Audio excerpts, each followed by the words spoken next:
Welcome to తొలి వార్త. ప్రజల కోసం ప్రజల పక్షం. వార్తలు చదువుతుంది మీ మాధురి.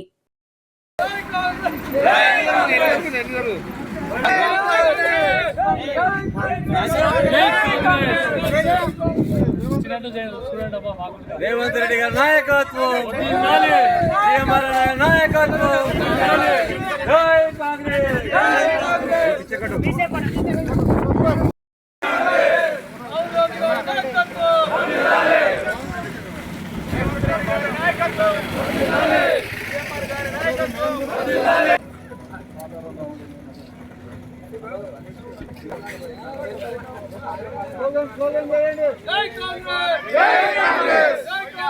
జై కాంగ్రెస్.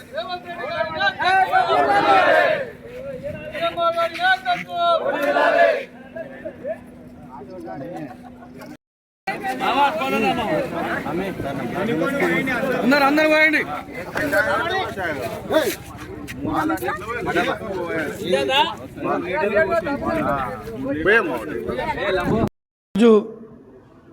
ముసాపేట మండల కేంద్రంలో ఒక చారిత్రాత్మకమైన 5 నిర్ణయాలు, సాహసోపేతమైన నిర్ణయాలు మన ముఖ్యమంత్రి, తెలంగాణ ముఖ్యమంత్రి యనుమల రేవంత్ రెడ్డి గారు తెలంగాణ శాసనసభ మొత్తం ఏకగ్రీవంగా ఈరోజు 5 బిల్లులను, అదేవిధంగా కీలకమైన 2 బిల్లులు ఈరోజు దేశంలో ఏ రాష్ట్రంలో కూడా చేయలేనటువంటి 42% బీసీలు మనకందరికీ తెలుసు. దాదాపు 70-80 సంవత్సరాల నుంచి నిజంగా ఈ దేశంలో స్వాతంత్రం ఎవరికి రాలేదంటే బీసీలకే రాలేదు. బీసీలకు ఎంతోమంది మనం చూస్తున్నాం. ఈరోజు దాదాపు ఎన్నో డిగ్రీలు పాస్ అయ్యి ఈరోజు హోటళ్ళల్లో చిన్న చిన్న ఉద్యోగాలు చేస్తూ ఉన్న అర్ధ ఎకరా భూములన్నీ అమ్ముకొని ఉద్యోగాలు రాక మనందరికి తెలుసు. 50% ఉన్నటువంటి బీసీలు ఎన్నో అవస్థలు పడుతున్నారు ఈరోజు దేశంలో, మన రాష్ట్రంలో. అదేవిధంగా ఎస్సీ వర్గీకరణ, అదేవిధంగా అమలు, ఆ విషయంలో పెద్ద ఎత్తున వాళ్ళు ఎంతోమంది ప్రాణత్యాగాలు చేసుకోవడం జరిగింది.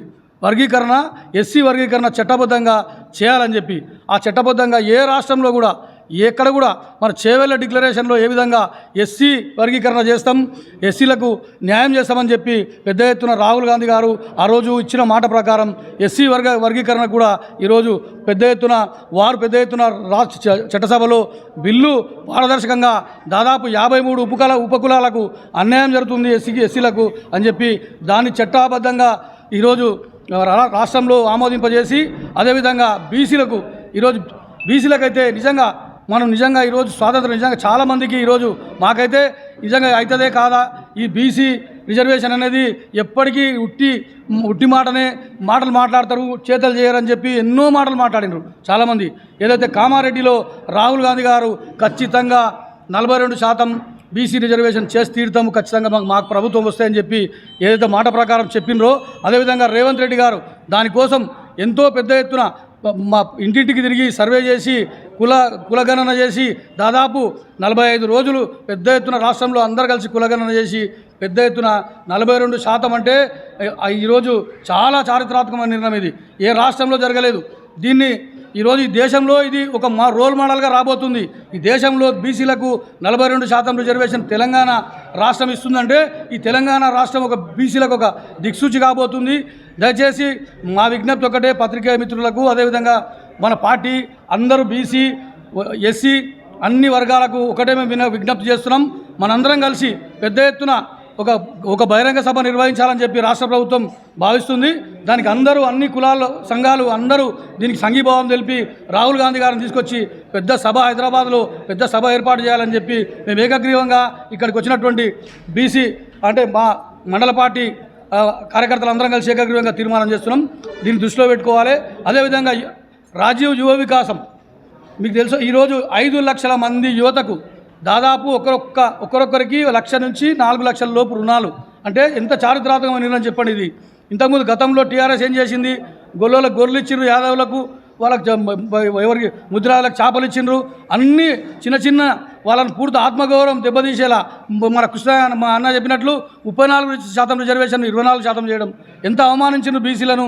అంటే చాలా రకంగా అన్ని రకాలుగా అవమానం చేసి ఈరోజు అసెంబ్లీలకు రాకుండా దాక్కున్నాడు ఈరోజు ముఖ్యమంత్రి గారు. దీన్ని పెద్ద ఎత్తున ఈరోజు అన్ని కుల సంఘాలు గ్రహించాలి. ఆత్మగౌరవం, బీసీల ఆత్మగౌరవం. ఈరోజు స్వాతంత్రం వచ్చినాక ఈరోజు బీసీలకు దాదాపు ఈరోజు 42% రిజర్వేషన్ అంటే ఎంతోమంది విద్యార్థులకు ఉద్యోగాలు వస్తాయి, సీట్లు వస్తాయి, ఎంతోమంది రాజకీయంగా ఎంతో ఉన్నత పదవులు అనుభవించే అవకాశం ఉంటుంది. కాబట్టి దీన్ని మేము పెద్ద ఎత్తున స్వాగతిస్తూ మా ముఖ్యమంత్రి గారికి పెద్ద ఎత్తున హృదయపూర్వక మండల పార్టీ ఆధ్వర్యంలో హృదయపూర్వక ధన్యవాదాలు, కృతజ్ఞతలు. అదేవిధంగా మా దేవరకద్ర శాసనసభ్యులు జిఎంఆర్ అన్న గారికి కూడా సదా మీకు ఎప్పుడూ మేము బీసీలమంతా మీ వెంబడి ఉంటాం. ఈ మండలంలో కానీ రాష్ట్రంలో కానీ పెద్ద ఎత్తున ఈ కాంగ్రెస్ పార్టీకి బీసీలంతా అండగా ఉంటామని చెప్పి ఈ పాత్రికేయ మిత్రుల సమావేశంలో మేమందరం పెద్ద ఎత్తున ఈరోజు సంతోషంగా ఈరోజు తెలియజేయడం జరిగింది. దీన్ని స్వాగతిస్తున్నాం, సంతోషిస్తున్నాం. మిత్రులందరికీ పేరు పేరు నమస్కరిస్తూ, నిన్న జరిగినటువంటి అసెంబ్లీలో మన బీసీ రిజర్వేషన్ బిల్లు ప్రవేశపెట్టడం జరిగింది, పాస్ చేయడం కూడా జరిగింది. అదేవిధంగా ఎస్సీ వర్గీకరణ బిల్లు కూడా నిన్న పాస్ చేయడం జరిగింది. ఈ పాస్ చేసినందువలన మన బీసీలు కానీ ఎస్సీలు కానీ అందరూ పెద్ద ఎత్తున చాలా సంతోషంగా ఉన్నారు. ఎందుకంటే పోయిన ఎలక్షన్లో కేసీఆర్ గారు 34% బీసీ రిజర్వేషన్ ఉంటే 24%కి తీసుకొచ్చి బీసీలకు చాలా అన్యాయం చేసిండ్రు. ఈరోజు గగ్గోలు పెట్టేటటువంటి బీసీ సంఘాలు ఆ రోజు ఒక్క సంఘం కూడా అడగలే. కేసీఆర్ 24% చేస్తే 34% నుంచి ఈరోజు అంతా గగ్గోలు పెట్టి రిజర్వేషన్ సరిగా కాలే, బీసీ గణన సరిగా కాలేదని చెప్పడం జరిగింది. చాలా ధర్నాలు కూడా చేయలేదు. కానీ చాలా అన్యాయం ఇది. బీసీ గణన చేసినప్పుడు కేసీఆర్ గారు మన రేవంత్ రెడ్డి గారు బీసీ గణన చేసినప్పుడు అక్కడ తప్పు చేయండి అని చెప్పలేదు. ఆయన కరెక్ట్గా బీసీ గణన చేసిండ్రు, బీసీ ఇంటింటికి పోయిండ్రు, అడిగిండ్రు, బీసీ గణన చేసిండ్రు. కొంతమంది బలిసిన వాళ్ళు మాకు బీసీలం కాదు, మేము ఏదో పెద్ద ధనిక వర్గం అని చెప్పని బీసీ కులగణనలో పాల్గొనడం వల్ల కొద్దిగా రిజర్వేషన్ శాతం తక్కువ కావచ్చు, బీసీ గణన తక్కువ కావచ్చు. దానికి పెద్ద గగ్గోలు పెట్టడం. అదేవిధంగా గవర్నమెంట్ కూడా మళ్ళీ అవకాశం ఇచ్చి మళ్ళీ బీసీ గణన చేసుకోండియా మళ్ళీ అవకాశం ఇచ్చిండ్రు. అవకాశం ఇచ్చినప్పుడు కొద్దిగా శాతం మందే పాల్గొనడం జరిగింది.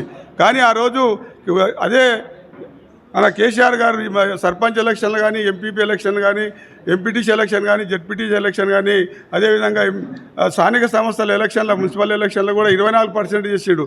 34% ఉన్నటువంటి కాంగ్రెస్ గవర్నమెంట్లో 34% ఉన్న బీసీ రిజర్వేషన్ 24% తీసుకొచ్చి ఈరోజు సిగ్గుశరం లేకుండా కేటీఆర్ కానీ కేసీఆర్ మన హరీష్ రావు గారు కానీ అసెంబ్లీలో లొల్లిపెడుతున్నాడు. ఆయన కవిత గారు కూడా 2 రాష్ట్రాలలో ఆమె దెబ్బకి గవర్నమెంట్లు కూడా పడిపోయినవి.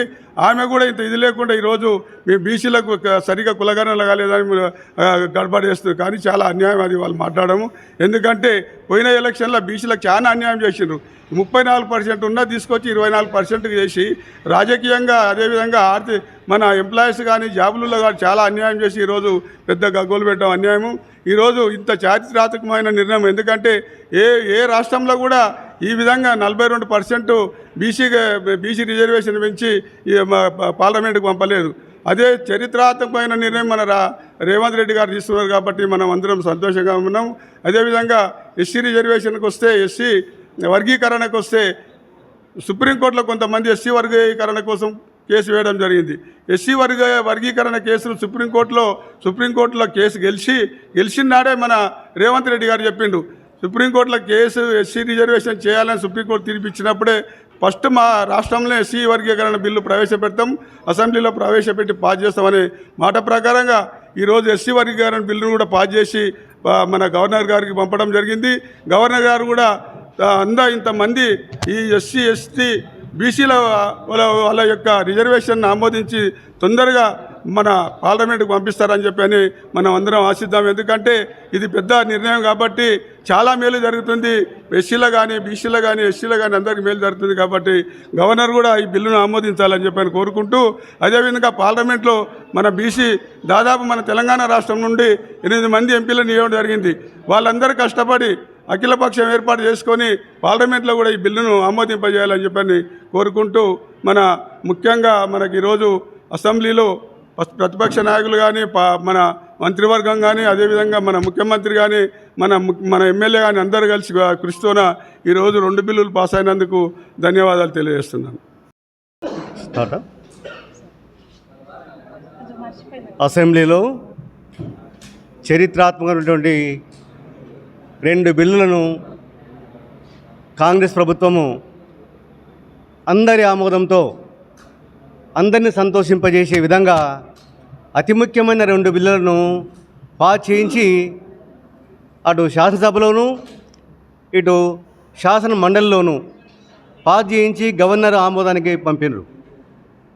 నేడు రేపు గవర్నర్ ఆమోదం తర్వాత ఆ 2 బిల్లులు చరిత్రాత్మకమైనటువంటి ఫలితాలను ఎస్సీలకును మరియు బీసీలకును అందించబోతున్నాయి.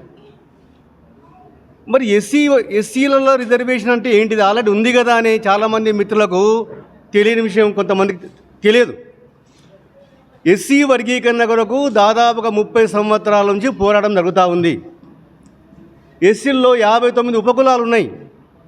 59 ఉపకులాల్లో కేవలం కొన్ని ఉపకులాలు మాత్రమే అభివృద్ధిలో ఉన్నాయి.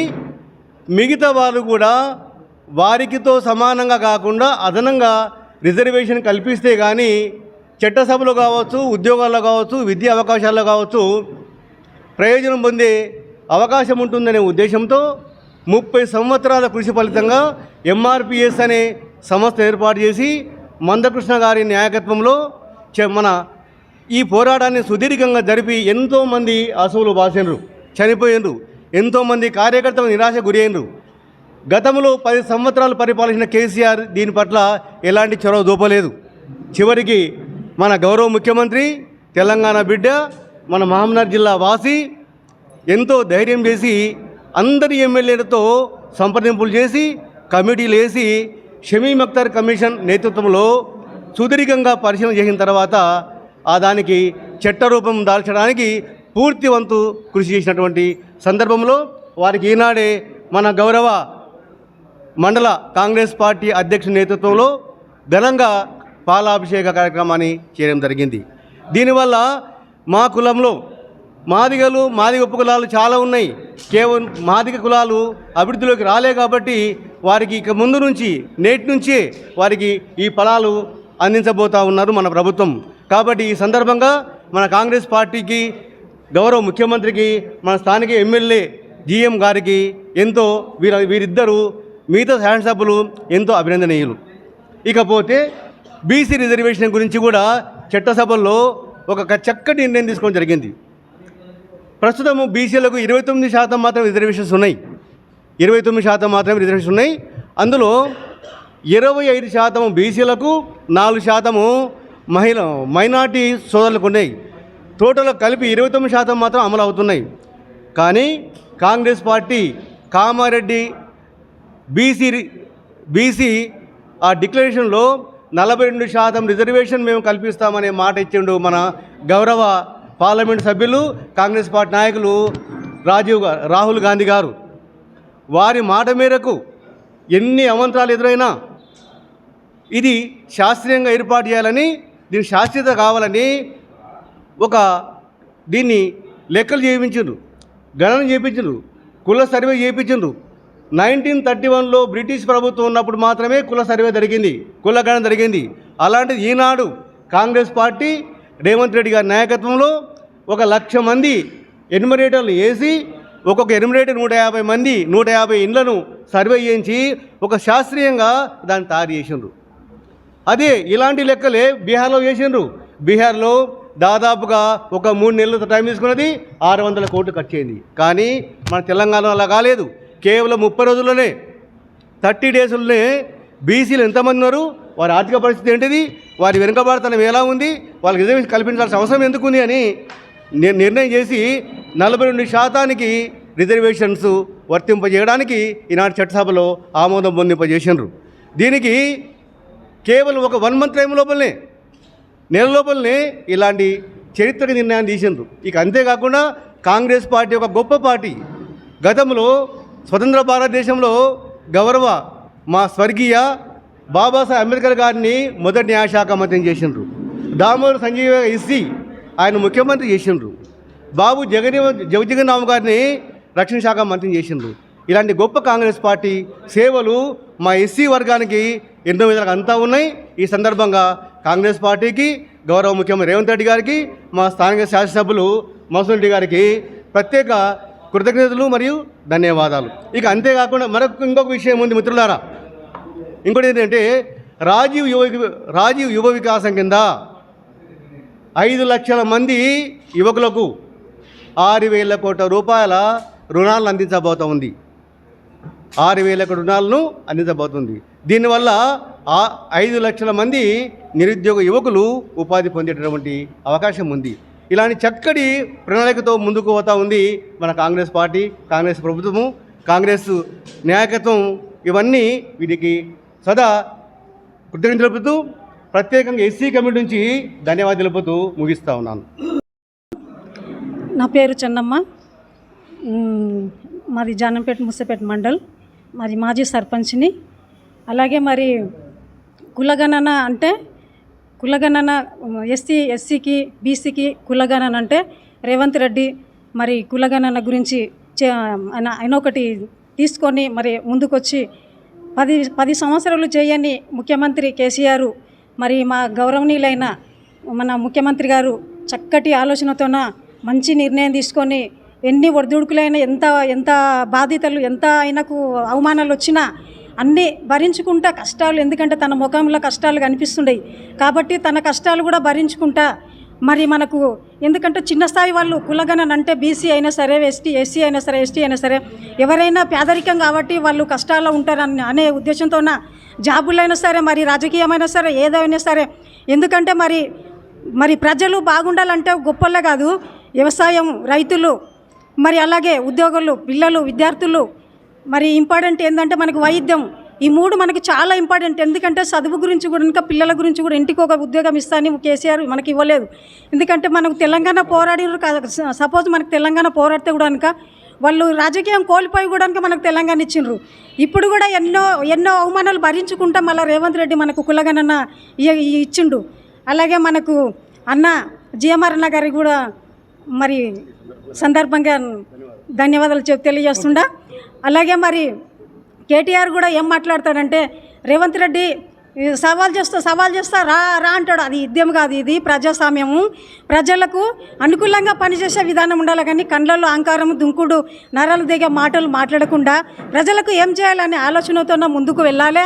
సపోజ్ ఆయన మాట్లాడుతుంటే మరి వాళ్ళ మేనమామ అయితే తందన కొడతాడు, అది పద్ధతి కాదు. 10 ఏళ్ళు చేయని తండ్రి ఇప్పుడు మా రేవంత్ రెడ్డి ఒక్క సంవత్సరానికి ఇన్ని పనులు చేస్తున్నాడు అంటే ఒక్కసారి ఆలోచించి మీరు మౌనంగా ఉండాలనేది నేను కోరుకుంటుండా. మరి అదే విధంగా మరియు ఎస్సీ వర్గీకరణ మన రాష్ట్ర కేబినెట్లో ఆమోదం పొందిన శుభ సందర్భంలో మరి ఈరోజు కార్యక్రమం మనం రేవంత్ రెడ్డి గారికి మన యొక్క దేవరకద్ర ఎమ్మెల్యే జిఎంఆర్ గారికి పాలాభిషేకం చేయడానికి వచ్చిన సందర్భంలో మరి ఎన్నో ఏళ్లుగా ఎదురు చూస్తున్నటువంటి బీసీ రిజర్వేషన్లు మరి మన యొక్క కోరిక, రాహుల్ గాంధీ కోరిక మేరకు రేవంత్ రెడ్డి గారు నెరవేర్చడం జరిగింది. మరి ఈ మధ్యనే మనం అసెంబ్లీలో మొత్తం అందరి ఎమ్మెల్యేలతోనూ కూడా మరి బీసీ రిజర్వేషన్లు ఆమోదించడం జరిగింది. మరి ఈ సందర్భంగా చేయడానికి కారకుడైన ముఖ్యమంత్రి గారికి, అదేవిధంగా కేబినెట్ మినిస్టర్లకు అందరికీ, అదేవిధంగా ఆ యొక్క రిజర్వేషన్ సమర్థించిన మన యొక్క తెలంగాణ ఎమ్మెల్యేలకు అందరికీ కృతజ్ఞతాభివందనములు మరియు ధన్యవాదాలు ఏర్పాటు చేయడం జరిగింది. ఈరోజు తెలంగాణ రాష్ట్రంలో బీసీలు, ఎస్సీలు ఎంతో ఆనందంగా, ఎంతో సంతోషంగా మరి ఉన్న విషయము మనకందరికీ తెలిసిన విషయమే. మరి రాబోయే రోజుల్లో బీసీ 42% రిజర్వేషను అని చెప్పేసానంటే మరి రాజకీయంగా స్థానిక సంస్థల్లో 42%, అదేవిధంగా విద్యా ఉపాధి రంగాల్లో 42% వస్తుంది. కాబట్టి బీసీలందరూ ఎంతో మరి ఈ యొక్క గవర్నమెంట్కు రుణపడి ఉంటామని రుణపడి ఉన్నారని చెప్పేసి తెలియజేస్తూ, అదేవిధంగా మరి ఎస్సీ వర్గీకరణ గురించి కూడా చాలామంది మరి చాలా సంతోషంగా ఉన్నారు. మన ఎస్సీ నాయకుడు ఉన్నాడు ఇక్కడ నారాయణ గారు, ఎస్సీ వర్గీకరణ గురించి కూడా వారు కూడా తెలియజేయడం జరుగుతుంది. మరి ఈ సందర్భంగా మరి పత్రికా విలేకరులతో ఇంకొక ముఖ్యమైన విషయం ఏంది అని చెప్పేసానంటే, అయ్యా తెలంగాణ జాతిపిత అని చెప్పేసానంటారు. తెలంగాణ జాతిపిత ఎవరు అనేది అది ప్రజలు నిర్ణయిస్తారు. ఎందుకు అని చెప్పేసానంటే తెలంగాణ కొరకు ప్రాణాలు కోల్పోయినటువంటి మన తెలంగాణ ముద్దుబిడ్డలు చాలామంది ఉన్నారు. అయితే నేను ముఖ్యంగా ఒక్క విషయం ఏంది అని చెప్పేసానంటే, తెలంగాణ వస్తానంటే నేను దళితుడిని ముఖ్యమంత్రిని చేస్తా అన్నాడు, ఇంటికి ఒక ఉద్యోగం ఇస్తా అన్నాడా లేదా? అన్నాడు. కేసీఆర్ గారు అన్నారు, మాట తప్పిండు. అదేవిధంగా దళితుడిని ఉప ముఖ్యమంత్రిగా చేసినటువంటి అదే కేసీఆర్ గారు ఆ దళితుడిని ఉప ముఖ్యమంత్రిగా తొలగించడం జరిగింది. అందరికీ తెలిసిన విషయమే. మరి ఈరోజు రాహుల్ గాంధీ కోరిక మేరకు బీసీ కులగణన జరిపించి బీసీ రిజర్వేషన్లు తెచ్చినటువంటి ఈ యొక్క కాంగ్రెస్ ప్రజాపాలన ప్రభుత్వానికి మరి ధన్యవాదాలు తెలియజేస్తూ ముగిస్తున్నాను.